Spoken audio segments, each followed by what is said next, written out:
Сайн байцгаана уу? Та бүдийнхээ энэ өдрийн амар амгаланг айлтгая. Монголын залуучуудын холбоо энэ жил 95 нас хүрч байна. Энэ 95 жил бол монголчууд тусгаар тогтнолоо олж авсан. Орчин үеийн дэлхийн нийтийн улс төр эдийн засгийн чиг хандлага руу эргэлт буцалтгүй шилжин орсон ийм 95 жил байлаа.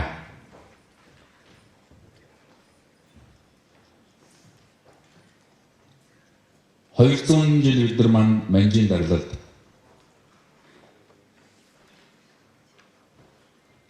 улстайгаа Монгол цустайгаа тарихтайгаа үлдэх гэж бид нар дэвсэн дэвчиж досон бэлдэж ингэж үлдсэн.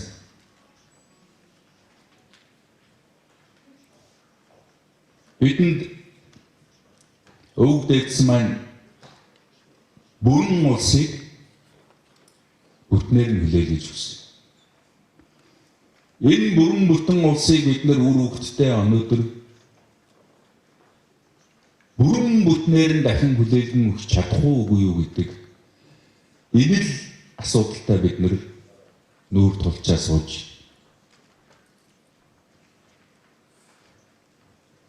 1975 онд Монгол улс одоо бидний мэддгээр их өрөө тэр үед тавьж их бүтээн байгуулалтыг эхэлсэн байдаг. Аймгийн төвүүд орон сууцтай болж эхэлсэн.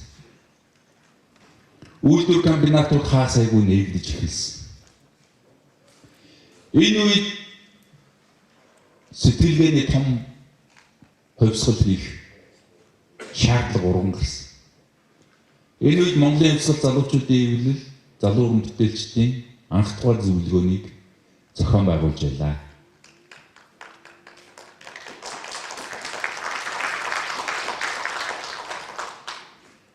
Өөрчлөлт шинжилэлт гэж бидний бүтээгддэг байсан улсад Москвад эхэлсэн. Энэ өөрчлөлтөнд бид нар бас яаж бэлтжүүлэх вэ гэдгээ ярихаар бид нар дахиад л Монголын хувьсгал залуучуудын эвлэл 1989 оны 11 сард залуу уран бүтээлчдийн улсын 3 дугаар зөвлөгөөнөө зохион байгуулсан байдаг. Бид нэг тэр шуурганд бэлтжүүлсэн. Бид нэр өнөөдөр өөрсдөө ардсан Монгол улсад амьдарч байгаа гэж ингэж гадаад найзтай ярьдаг болсон. Тэрнээс хойш өнөөдөр 26 жил өнгөрсний дараа бид нэг дахиад л энэ зөвлөгөөний 3 дугаарыг хийх онц шаардлага тулгарн ирсэн байна гэдгийг л бид нар өнөөдөр зарлан томхирлж байна. 90 онд социализмаас бид нар хаагцаж арчлыг бий болгохоор эхэлсэн тэр үед бид нам лам дам гурав биднийг сайхан болгочно гэж бид нэр итгэж ирсэн. Бидний эмээ өвөө, бидний аав ээжүүд тэр үед өөрсдийнх нь итгэл үнэмшил болж ирсэн тэр бүх зүйлүүдийг орхиод нам лам дам гурвыг дагсан юм аа.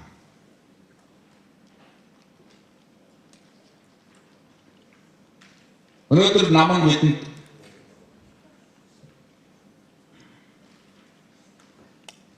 төр гэдэг зүйлийг хулгайчин болгож ингэж өглөө. Лам нь өнөөдөр бидний амьдралыг там шиг байхад таньж мэдхээ болтлоо. Өөрсдөө сохорсон байна. Дам нь өнөөдөр монголчуудын биш хэдэн еврей нарын хармаг зузаалж байна. Ийм болсон учраас өнөөдөр бид хэрэг вэ гэдгээ ярихаар хуран цуглаад байна. 89 онд 75 онд бид нар үнэхээр сэтгэлийн дутлагтай ийм сайхан залуучуудтай байжээ. Өнөөдөр харин бид нар мөнгөний дутлагтай ийм л ятарсан залуучуудтай улс болжээ. Та нар энэ танхимыг хар талан хүртэл дүүрээгүй. Мөнгө тараа гэсэн бол мөнгө өгнө гэсэн бол энэ танхим хэрхэн дүүрэх байсныг та нар номингийн суглаан дээр азаа үзэж байгаа арт түмнээ хэрхэн бужигж байгаа тэр дүр зургаар нь харж харамсаж сууж байгаа. Өнөөдөр бид энэ хэн нэгнийг захиргаалж авчиж суулгахыг бид хүсээгүй. Үнэхээр Монгол хүн энд байна уу? Монголоо бодож байгаа хүн байна уу? Эсвэл хэдэн сүгсэл зүүрүүд л байна уу? Популистууд л байна уу? Шүүмжлэхээс өөр ич шидгүй тархин хоосорсон хэдэн залуучууд л байна уу гэж. Ийм учраас бид өнөөдөр энэ зөвлөгөөнийг ямарваа нэг системчилсан зохион байгуулалтгүйгээр, ямарваа нэг захиргаалтгүйгээр, ямарваа нэг хөрөнгө мөнгөгүйгээр бид нэг зохион байгуулж үзэж байгаамаа.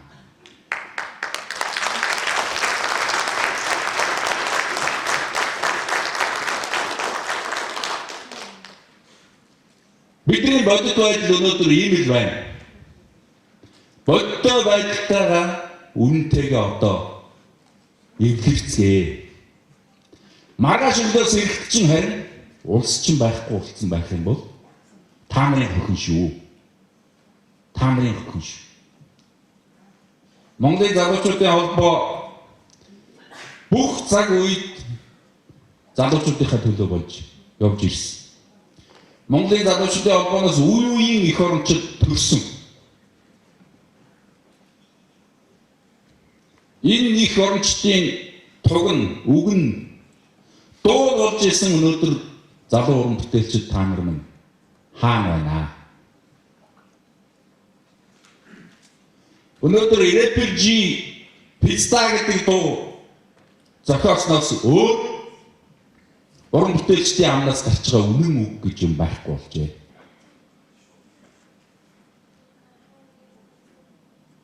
Өнөөдөр мөнгөөр явдаг хэдэн уран бүтээлчид, мөнгөөр хөдөлдөг хэдэн улс төрчнөр, залуу уран бүтээлчид энд хүрэлцэн ирсэн та бүдтэй чин сэтгэлээсээ баярлж байна. Та нар зүрх сэтгэлээ өнөөдөр мөнгөөр солиогоонууд нь энд хуран цугласан байна. 90 онд ч ихсэн талбай дээр гараад жагсан ихэд айгаад ирээгүй зөндөө хүмүүс байсан юм аа. Маргааш өсөлтөн зарлан чи нэгдэхгүй хөхт нь хулчигаар цухтаасан зөндөө залуучууд байсан. Тэд нар харин 25 жил харамсч амьдсан. Яг тэр шиг өнөөдөр 2016 онд энэ танхимд ирээгүй уран бүтээлчид ирсэн та нарт атаахаж дахиад 25 жил явах болно.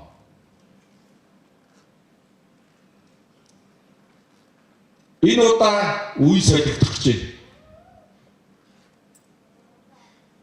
Энэ үе дахиад бид нар шинэ залуу үе солигдож гарч ирэхэд өмнөх үеийнхээ бүх онсон оноо, бүх алдсан алдааны сайн үргэлжлэл байх ёстой. Бид нар тэр хүмүүсийн алдаанаас нь суралцж тэр алдааг нь давтахгүй байхын төлөө бид нар ажиллаж амьдрах ёстой. Ийм л түүхэн үүрэг өнөөдөр 2016 онд Монгол залуу хүн бүрийн өмнө, монголчуудын өмнө ирээд байгаа. Энэ бол түүхэн сонголтын жил байх болно. Түүхэн сонголтын жил байх. Монголчууд тархины тураалтай болсныг хоёрхон зүйлээр бид нэр батлаад нотлоод харчихсан. Маш энгийн зүйл. Бид нар уулзсан хүн болгоноос Монгол гэж ер нь юу гэсэн утгатай үг юм бэ гэж асуудгийг. 35-6 янзын тайлбар хэлдэг. Гэхдээ нэг нь ч зүг биш.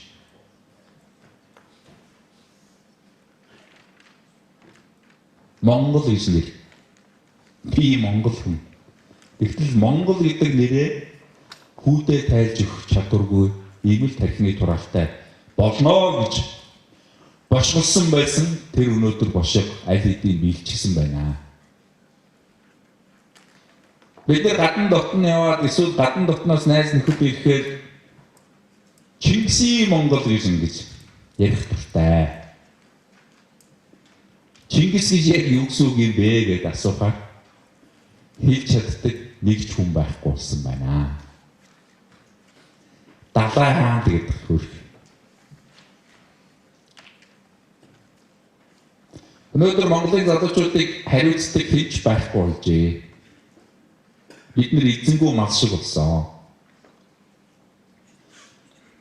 Тэгтэл энэ Монгол гэдэг нэг чинь ерөөсөө хамтаараа хариуцаж бүгдээрээ боловсралтай байх,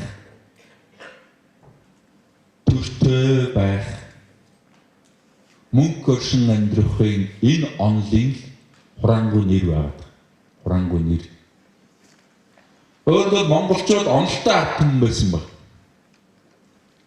Тэр онолыг хизээч битгий мартаарай гэж угна. Улсаа Монгол улс гэж. Одоо л Монгол улс гэдэг боловч тэр үед их Монгол улс гэж хэлдэг байсан. Их гэдэг үгний үндэс язгуур нь өөрөө их нарийн. Гэгэрлээс гэгэрлийг төрөвдөгч гэж. Ийм агуулгатай үг байна. Тэгэхээр гэгэрлээс гэгэрлийг төрөвдөгч онолтой ард түмэн нэг л их монголчууд л гэж хэлдэг байсан. Ард түмэн өөрсдийгөө бид нар хөх монголчууд гэж хэлдэг байсан. Тэгвэл хөх гэдэг үг чинь цэвэр бохрыг хооронд нь холдгүй амин чанарын нэршил баг. Цэвэр бохир хоёрыг хооронд нь холдгүй амин чанарыг л хөх гэж хэлдэг.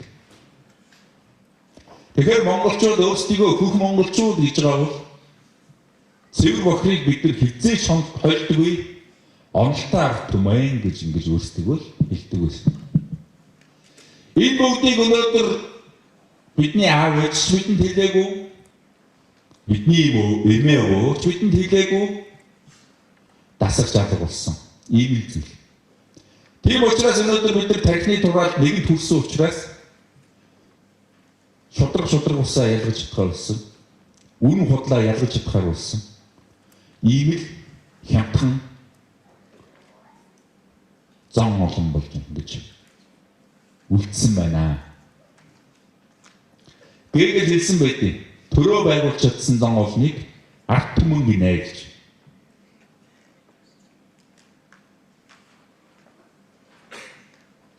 Төрөө байгуулж чадсан зан олныг ард түмэн гинэ. Тэгтэл өнөөдөр бид нар сонгуулиар төрөө бид нар байгуулж чадчихэв нөө. Хулгайч нарын өгсөн өөрөөс нь хулгайсан мөнгийг өөрт нь буцаагаад өгөхөөр нь баярлалаа гэд хулгайчид саналаа өгч байгаа ард түмнийгээ бид нэр юу гэж үзэх ёстой вэ? Энэ ард түмнийг гэгэрүүлж явах ёстой уран бүтээлчнэр та нар маань энэ бүгдийг мэдж байгаа юм уу? Тэр ариун үүргээ та нар гүйцэтгэж чадж байгаа юм уу?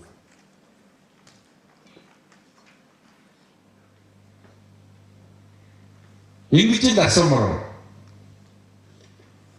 Монгол гэдэг нэрээ хүүдээ тайлж чадахгүй тархины тураалд орсон туранхай нар болсон байна гэж. Бошгон дээр бичсэн байсан. Үнэн хотлын байр солигдож Эмс охид нь нуруунд дээр хатан дээр нуруугаа зовоож үр хүүхэд нь хонглын үзүүрт гэрэл бараадан шавар шаваарлаж хэрүүлийн давлай уруулын урамхай болж Монгол хэмээх нэрээ хүүдээ тайлах чадваргүй тунхайнууд болсон тэр цагт би дахин нэгэн төрнөө гэж их эзэн Чингис хаан бошгож үлдээсэн.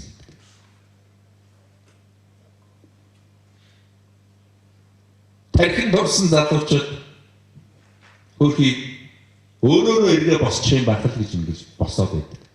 Бодоод байдаг. Эсвэл хэн нэгэн Чингис авах юм байх гэдэг ингээд бие бинийгээ атаархлын амбицийн харьцаар ингээд хараа суугаад.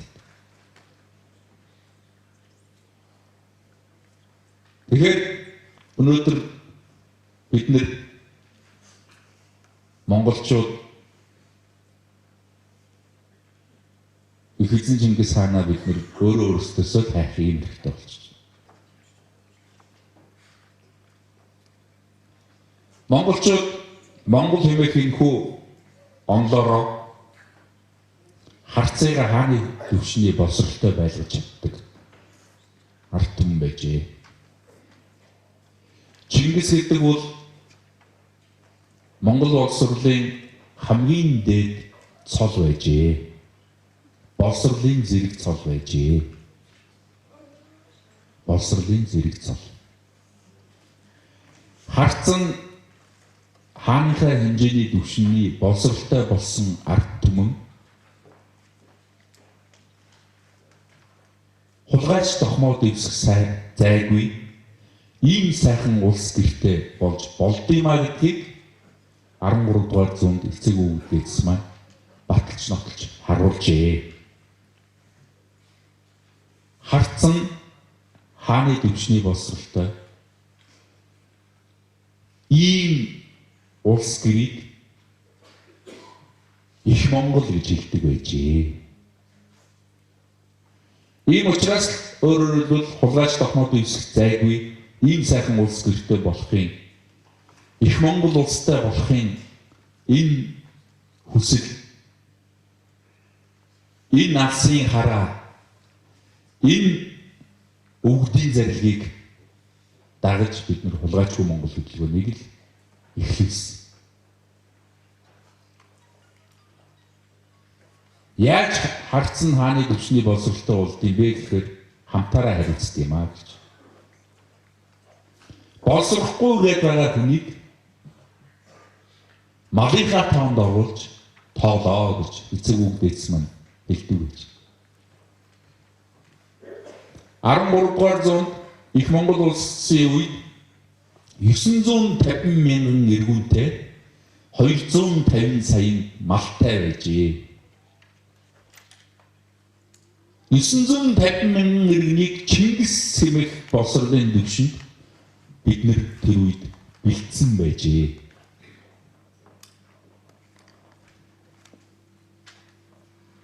Эзэнт гүрний үед эзлэгдсэн улсын ард иргэдийг монголчууд малынхаа тоонд оруулж тоолдог байжээ. Яагаад гэвэл боловсрол зөрдөг байсан учраас. Бусдын буруу надаас болдог, хохирлон нэргээд намайг хорлдог гэдэг энэ алтан жичмийг л Монголын иргэн бүр хоорондоо барьдаг байсан учраас бүгд хааны төвчний боловсролтой болж чаджээ. Өнчин хүүгээ хүртэл хариуцдаг ийм л төртэй улс байжээ. Өнөөдөр тэгтэл биднийг хэн хариуцж байгаа юм бэ? Бид эзэнгүй мал шиг болжээ. Ийм зүйлийг Монголын залуучуудын холбоо хэлээд байгаа. Ийм байж болохгүй учраас бид нэр тэмцээд эхэлсэн байна. Тэгтэл уран бүтээлчдэр минь та нар яагаад сэхэхгүй байгаа юм бэ? Нийгмийг игээрүүлэх нийгмийнхээс нэг алхмын өмнө явах тэр ариун үүргээ яагаад биелүүлэхгүй байгаа юм бэ? Мөнгөөр та нарын онгод авьяас чинь хөглөгддөг болчихсон юм уу?